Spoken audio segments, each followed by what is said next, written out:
My name is Dennise Williams, an approved financial coach, and I ask if you can imagine that life requires a financial focus when you are ready to take action to grow income, build assets, reduce debt, and strengthen your mindset. Now just imagine, on her deathbed, your beloved mother asked that you take care of your younger brothers and sisters. You want to honor her last wish, and so as time goes on, you borrow money to make ends meet. And the debt grows, yet your income does not. How would you feel? Would you reach out for help to get breathing room in this situation? Debt comes in so many different ways. We borrow because we have a dream. We're starting a business. We need to finance that. We're borrowing to help out family members. You know, a client shared that he wants to expand his business, yet debt is holding him back. And so again, can you feel the need for breathing room to get your financial life in order? Well, join me on this financial journey. If you feel that getting breathing room to eliminate debt in half the time would support the life goals of partnership, marriage, self-care, children, home ownership, your occupation, and goal setting, which are critical to you. The ages of 25 to 65 are no joke when it comes to financial planning. Eliminating debt in half the time is a plan. And we have for you a panel of experts. We have for you so much information, worksheets that you can download from our website. And we're going to give you the tools to give you the breathing room you require. Bottom line, a strong financial table with an active financial focus allows you to build your dreams in the shortest time with ease and joy. On the Financially Focused journey, we will look at how to build a financial table for you based on 4 strong legs. No wobbly table for the financially focused family members. Picture yourself seated at an elegant financial table where one leg symbolizes the steady flow of income from passive sources, entrepreneurship, and your career. Now imagine the strength that comes from another leg of your financial table, one dedicated to long-term strategic investments. When you engage with our financially focused support system, you'll discover effective strategies to fortify the legs of your table. The third leg we're going to talk about in our series is protection through savings, insurance, and achieving debt freedom. And the final leg of your financial table is your mindset. We want to give you the structure to achieve your financial goals. Now, as we look at this episode of Managing Debt, as we said, so many ways you get into issues. Helping your family, and maybe those expenses lead to debt. You may be stuck at a job and need greater resources to clear off the debt. And so there's just so many pathways, but we want to give you perspective. We're looking at mindset and financial strategy.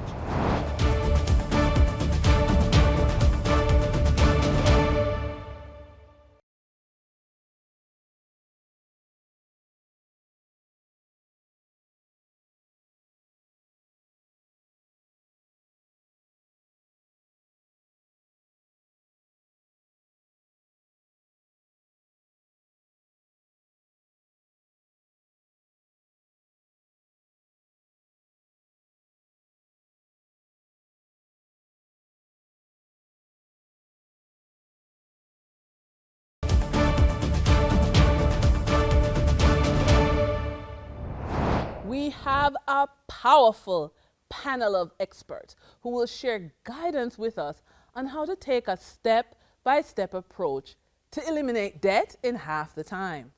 When we say half the time, we mean that when you are feeling alone and without support, you may feel stuck. Stuck means that you may or may not take action on the debts you owe. So, in this financially focused family, we are all about giving you support. So, I want to welcome the panel. First up to my far left, Dr. Carolyn Hale. Welcome. Thank you, Dennise. All right. Labor market specialist. And listen, debt does impact the labor market. Okay. And then we have in the quote middle, Elise Campbell, Miss Elise Campbell, head of the Office of the Government Trustee. You're going to find out what that means in a minute. And then we have right beside me, Mrs. Fayola Evans Roberts, Executive Director of the Office of the Supervisor of Insolvency. A lot of long words, yeah? But we're going to talk about how you're going to get some support, how you're going to get help. So I'm going to throw out this general question. This is more of a life experience question, not so much the law or requirement, but when should someone reach out for help? Mrs. Evans Roberts. Importantly, someone should reach out for help as soon as they are feeling that something is going to happen. Do not wait until it happens. Right. Sometimes there are signposts along the way that something is going to happen. Right. You can reach out before that event happens. Yes. All right. Ms. Campbell. Yes, because there are times when persons are working and they will receive a redundancy letter to state a date in which they will be made redundant. Yes. And as such, that is the best time when they receive that letter to reach out for help. Oh my word. I got a redundancy letter once. I did. Wow. And it was in Christmas. Oh, wow. Oh my gosh. Dr. Hale, as a labor market specialist, I get my redundancy letter in Christmas. I owe money. When, what should I do? Well, I would suggest that the company should start educating staff before they give the redundancy letter, because the company will know that this is going to happen. So, and a lot of information you can give the staff before something is really going to happen so that they know what to do. So the first thing you need to do is probably consolidate to say, where am I and where do I go from here? I love that plot twist. So the company should let me go, but do it in a caring way. Absolutely. Then just throw me out. No. Okay. All right. Now, here's a big one. Is it true that you can get 12 months breathing room on your debt payments? True or an urban legend of people who were looking for some extra help? It is true, in a way. In a way, okay. Because under the insolvency regime, persons can enter into proposals. Yes, so it is the debtor and the creditor sitting down, and who knows, probably the agreement could be a 12-month debt relief. So the key word is proposal. Proposal. And where do I go to make this proposal that I do need 12 months breathing room? Well, as soon as you realize that you need some assistance, the Office of the Supervisor of Insolvency is the first place to call. Okay. Yes. Does the law say if you're in debt and you want to eliminate the debt in half the time, is it true that you're only obligated to pay 1/3? Definitely not the law, unfortunately. Unfortunately. But again, under the Insolvency Act, there is a discharge process. Bankruptcy, insolvency is not forever. Persons are discharged. One of the considerations is whether 1/3 of the debt has been satisfied. So a person may be discharged if 1/3 of the debt is satisfied. So we have some really key words that we want to give to our viewers to help them. We have the word proposal. Yes. And another word is discharge. Yes. And each word has a process behind it. Definitely. All right. Now, what is the dollar amount that the Office of the Supervisor of Insolvency can start to work on your behalf? An insolvent person must owe a minimum of $300,000. Okay, 300,000 Jamaican dollars. 300,000 Jamaican. What if I don't live in Jamaica, but I do business here, I owe money, but I work overseas? Well, will I still be able to utilize your office? Definitely, you qualify because the person should live in Jamaica own property in Jamaica, or do business in Jamaica. Any of those persons qualify. All right. And in terms of working with the government trustee, you know, what does that mean? Tell me about that. Right. We assist persons to implement the proposal. Mrs. Evans-Roberts spoke about that earlier. She spoke about that 12 months that the proposal can last for. So under the proposal regime, the Office of the Government Trustee assists debtors in implementing that proposal. We also monitor the terms and conditions of that proposal to ensure that creditors' liabilities are fully satisfied or satisfied in part. And during that proposal, we also provide or facilitate financial counseling as well. Okay. Now, we've got some key words that our audience can take away. Dr. Hale, you know, you did a plot twist to say that companies should educate staff on what their options are. And that may include the Office of the Supervisor of Insolvency, the Office of the Government Trustee that provides help under the law. Another big nugget we've gotten from this panel discussion is the word proposal. And that proposal is really looking at the different ins and outs of what the debt situation is and how you can get assistance. This is triggered if you owe 300,000 Jamaican dollars and you can be a member of our beloved diaspora. Yes? Of course, people who live here are also beloved, so please don't take offense. And the Office of the Government Trustee, they administer your estate. So that's really looking at what you own, what you owe, and it's really a partnership between the two offices to help you to navigate. So Dr. Hale, you are not in the debt space, but you are in labor market research. And, you know, we're going to go deeper in that in a minute, but just quickly, you know, what is it that you think companies, because I said you just dropped this plot twist, what is it that you think companies can do to give more knowledge to their staff about these two offices that could really help people eliminate debt in half the time? Well, the companies need to realize it's going to impact productivity, because if you have a lot of debt weighing you down, you really get concerned and distressed, so you're not going to be able to discharge your responsibilities adequately. So before we get to that point, the company can have regular sessions, ask the agencies to come in and explain what it means if you find yourself in this situation, where can I get help? HR, the Human Resource Department, they can have these seminars on a regular basis. They can join with the financial institutions to say, look, this, you may get into a little spot for whatever reason. It's not the end of the road, and we're here to help you work it out. You don't need to tell HR your business. That's why HR needs to give you the information before something happens, so you will know where to go on your own. All right. And so I think that's an important step. All right, thank you so much, panel. Now, you've got some keywords. I'm going to repeat them because they're so super important. The Office of the Supervisor of Insolvency is where you go if you owe 300,000 Jamaican dollars or more. Yeah? We're going to use a keyword, a proposal. That's what's going to guide the negotiations with creditors. Then the Office of the Government Trustee gets involved. They look at your assets, they look at what you owe, what you have, and that underpins the negotiations. And we're looking at a discharge. Big word, discharge, yeah? And so these are the takeaways that I want you to have this. And stay tuned. I'm Dennise Williams. I'll see you in a minute.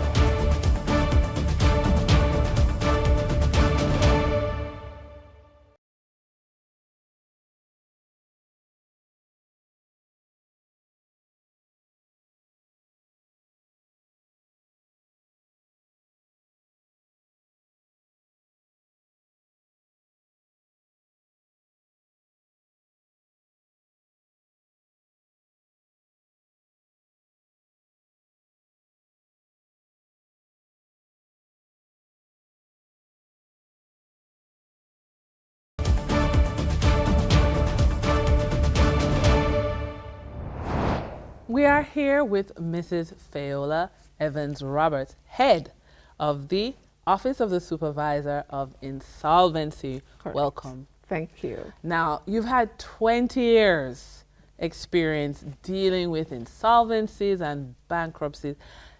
We'll just use the simple word debt, yeah?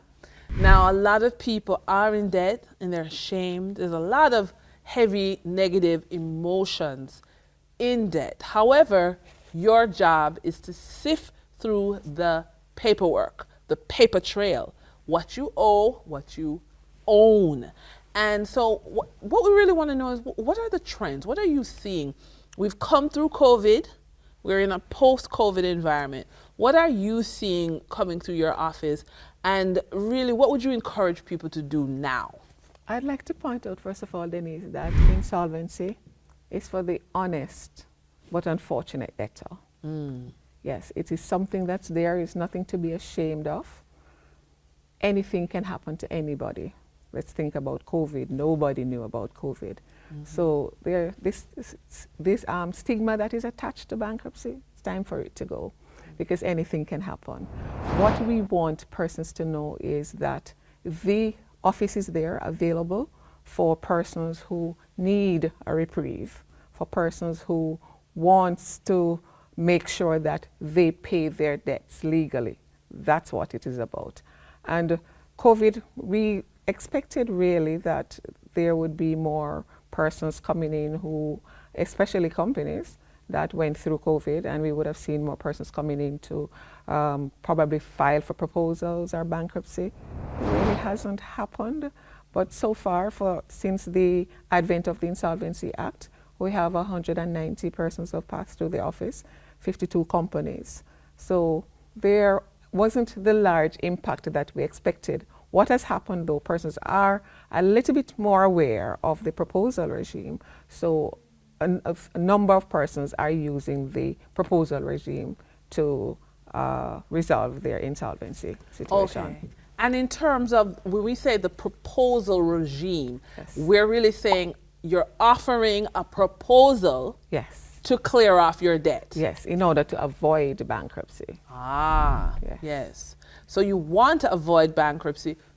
I love the word you said, honest. Yes, but unfortunate. Honest but unfortunate, yes, who wants to clear off their debt and offer creditors a proposal. Yes. And your office facilitates that. Yes. Is there anything else that we should know about your office that maybe, I mean, should I be deathly afraid to call you and come in? Definitely not. One of the things that persons need to know as well is that there are no licensed trustees. That's my office responsibility as well, to license and issue licenses to trustees. They're called private trustees. So persons can always call the licensed trustees as well. It's only if they cannot find a licensed trustee willing to act that they call the Office of the Supervisor of Insolvency. So there are two ways that persons can resolve their insolvency situation. And just a quick word on, shame and debt just piling up. What are you saying to the person who knows they owe a significant amount of money and it's just piling up, they're not acting? What would you say to them? Call the Office of the Supervisor of Insolvency. We do an assessment. Many times, if persons are just given the opportunity to sit down and look at what caused them to be in this place, there are resolutions that they never thought of. But you're dealing with persons who are aware of systems, who are aware of things that are available, and we at the Office of the Supervisor of Insolvency will surely give you the best way to resolve insolvency. Awesome. Thank you so much. Thank you.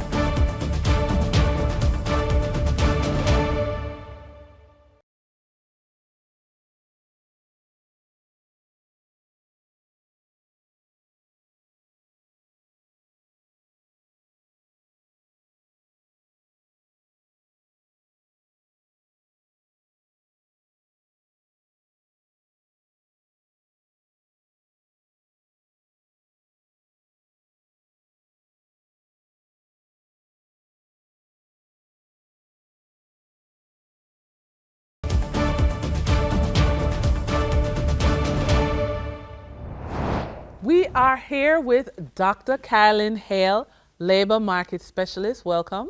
Thank you. And we're talking about the challenge of juggling your career while being in debt. And the focus is to eliminate debt, but you also want to give your best to your career and grow. So, Doc, what are your thoughts on doing that balance? How can someone grow their career at the same time while not being too distracted, even though debt is something that is on their mind? Well, you have to acknowledge that you have the debt. So you have to do some self-reflection. How did you get here? Sometimes it's that you don't handle money well in that you spend it before you actually get it. Right. Yeah, one of the rules is that you should make sure you get the money first before you decide that you're going to spend it. That's one of the things that people don't do. You don't budget. Now, the other thing too is to remember that your career will allow you to have more than one income stream. Really? Yes. But I'm working 9 to 5. Yeah, well, there's 24 hours in a day, right? Okay. I'm tired. Oh, well, you see, we can't have everything. Remember, you went and spoke to the trustee, and you have a proposal. So you have 12 months. Yes. So for the 12 months, you're going to have to figure out how you're going to divvy up your 24 hours to be able to meet the commitments that you have made, grow the career, and still get some sleep. Okay. All right. So let's really, go really back. want to sleep. Well, you can't sleep this time. 12 months of, got to go back and cut back on your sleep.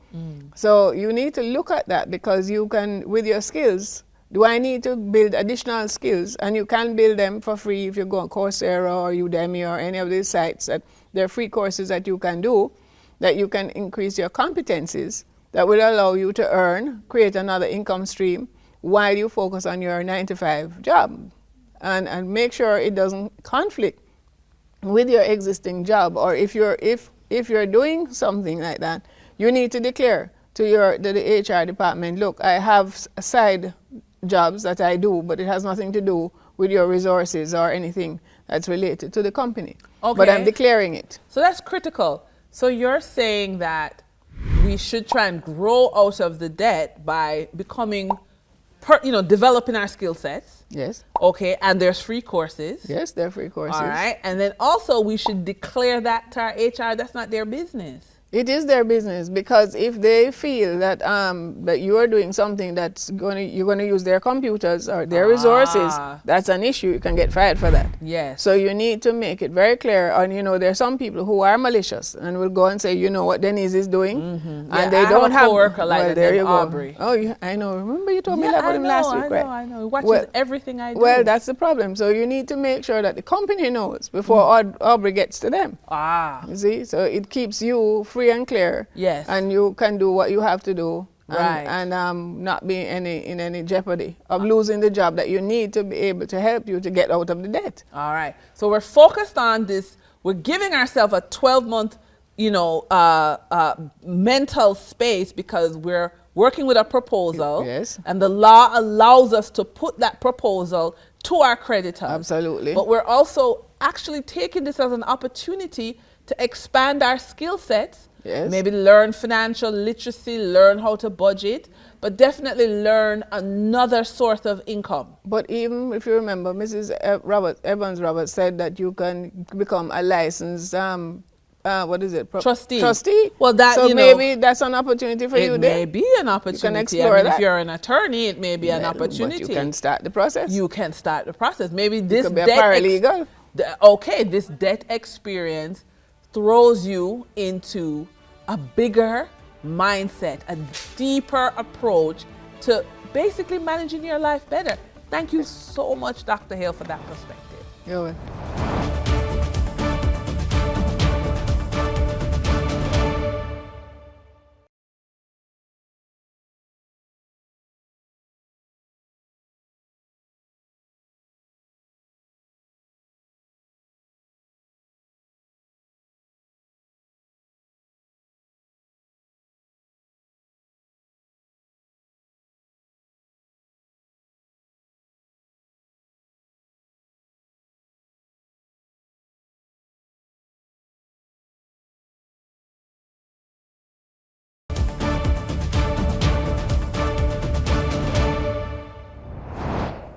have with us Miss Elise Campbell. Welcome. She is head of the Office of the Government Trustee. Now, the challenge with managing debt is that many times persons have borrowed and they don't keep track of what they borrowed. They don't know where the money went, and it can get sticky. Is that the word? Yes. Is that the legal term, sticky? It can be used. Okay, it can be used.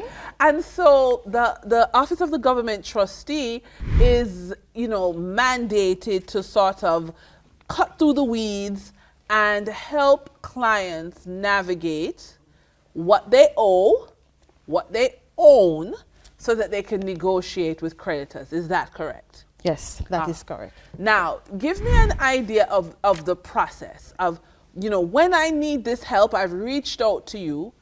Give me an idea of the process. Once we are appointed as trustee on behalf of a bankruptcy estate, we investigate the bankrupt's affairs. We also take possession of their property, whether real or personal. We manage those properties for the benefit of the creditors and, of course, to the satisfaction of creditors' liabilities.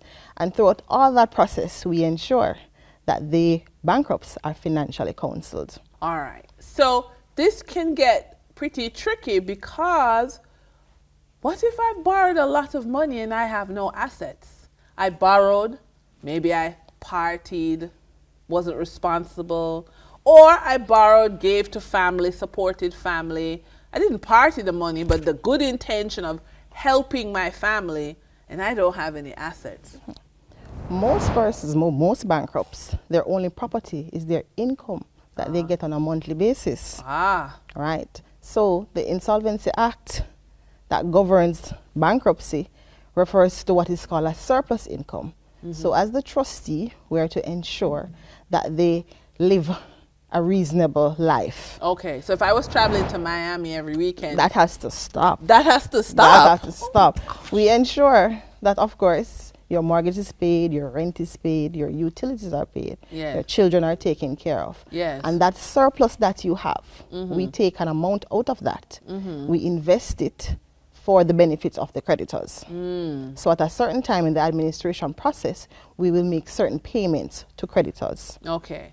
Now, I'll be honest with you. You've used the phrase, I don't know if I'm excited about this phrase, the benefit of the creditors. Right. I don't know.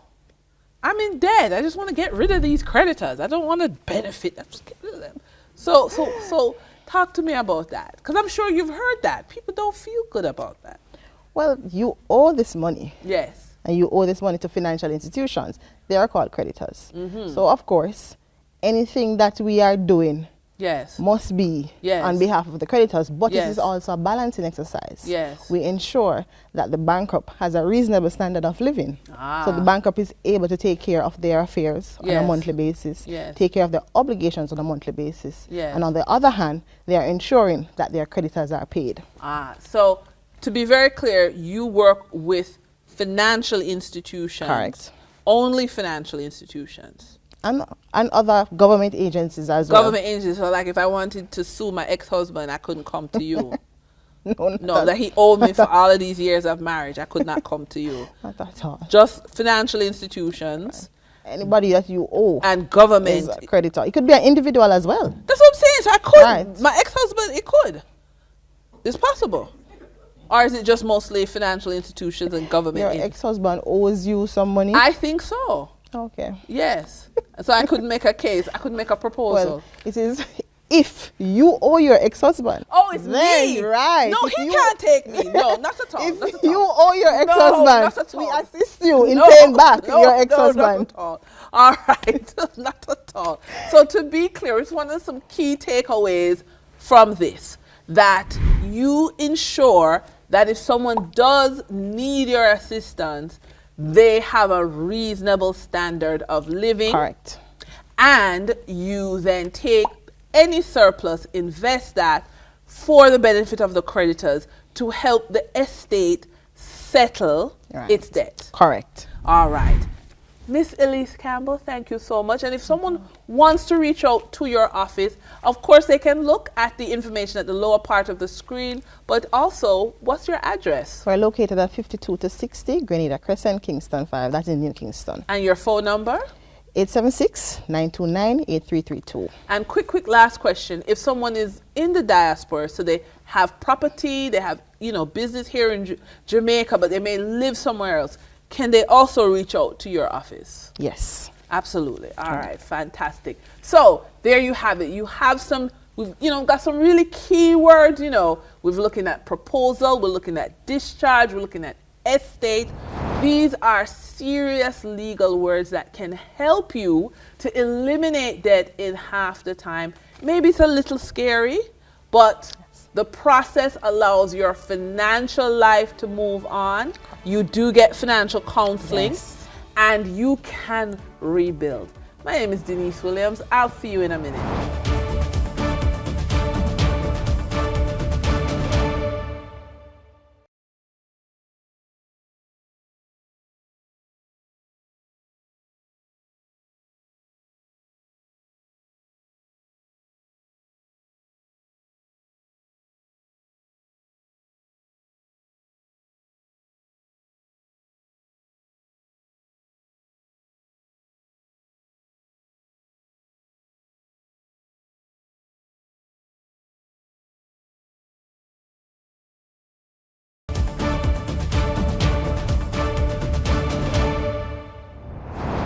Welcome, Vinton. How are you? I'm great. Okay, so you're not just a realtor, Vinton Thomas, the realtor.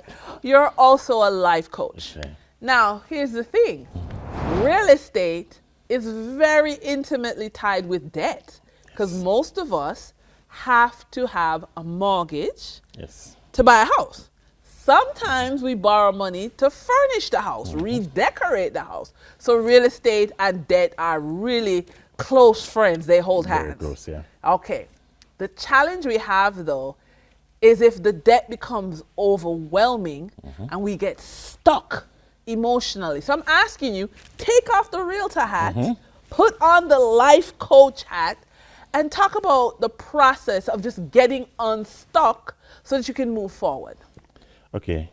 First of all, in most instances where debt is concerned and real estate, is that there are certain things that you do not do when you plan to buy a house, right? Or you plan to refurbish, or you plan to get something from the bank or whatever, right? Persons oftentimes don't evaluate their situation. They don't budget. You have to budget. You have to evaluate the situation. Where am I now? How do I get from where I'm at, right? Persons wait for a long-term goal to say, okay, I need to get out of, I need to save 100,000, I need to save 1,000, whatever the case may be. What we're saying to them, take small steps, right? After you've done your evaluation, you've done your budgeting, take small steps. Celebrate the small victories. Right. Right? You earn, you pay attention to the high rate that you have. Put some money there, put your headset there. So once you have your mindset, that's it, that I'm moving gradually towards getting myself out of it. Because being stuck is actually a state of mind. Yes. Because the person who said that I'm stuck and the person who said I'm not stuck are both correct. But that depends on the mindset that you set. So if you need to create the mindset where it's positiveness going forward, and every small thing that I've achieved, I feel like I've accomplished something. All right. So to get unstuck, we're celebrating small wins. Yes. Right? We've heard it already in this episode. Budgeting is key. Yeah? And it's also about being realistic. Yes. Right? Now, as a life coach, what are some of the things, like how would I work with you to get into that space where I feel unstuck? Well, first of all, what you'll find is every individual is different. So you find that each individual, we actually analyze them. Where are you now? Yes. Why do you think you're stuck? Because often you might think you're stuck, but you're not really stuck. Which is where the mindset is very, very important. Right. When we find out that you're actually stuck in terms of your financial quabbles or way you want to put it, we actually find ways of getting them to move gradually away from you. So it's gradual steps. It has to be gradual. So it's not tomorrow I win the lottery. That is not. It can happen. I mean, Yes. it has happened. Yeah. But what's the probability? Okay. Yeah. Right? So we make sure you shoot yourself in the face of mind that it is a process. Yes. And it's a process that's going to take, I think, a time to get done. Yes. It's not going to be done overnight. Okay. And in the right process, we make sure that your mind is moving along with whatever is happening. So I come to you and I say to you, okay, you say, listen to me, for example, scenario. I owe $10 million. Right. Right? How do I get out of $10 million? I'm working $300,000 Yes. per month. Yes. What the case may be.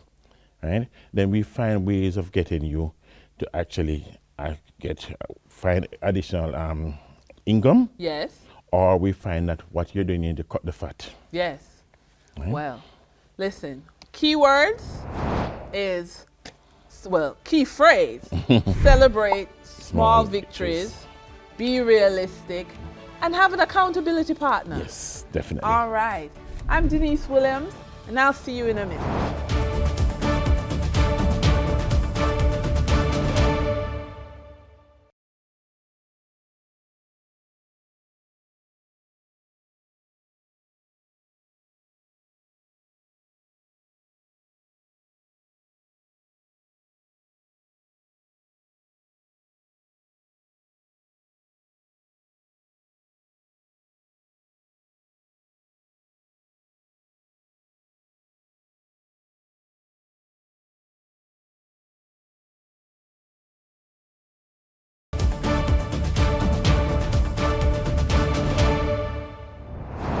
As a financial coach, I love giving my clients tools that help them get a high return on the investment in coaching. Follow the links below and be sure to access our free gifts. 1, 30 days free access to financial planning software, and 2, free financial planning workbook.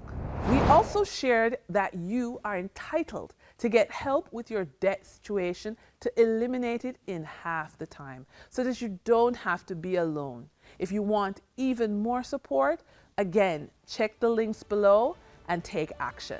My name is Dennise Williams, you're a financial coach, and I look forward to supporting you on the journey to more income, more assets, less debt, and less stress.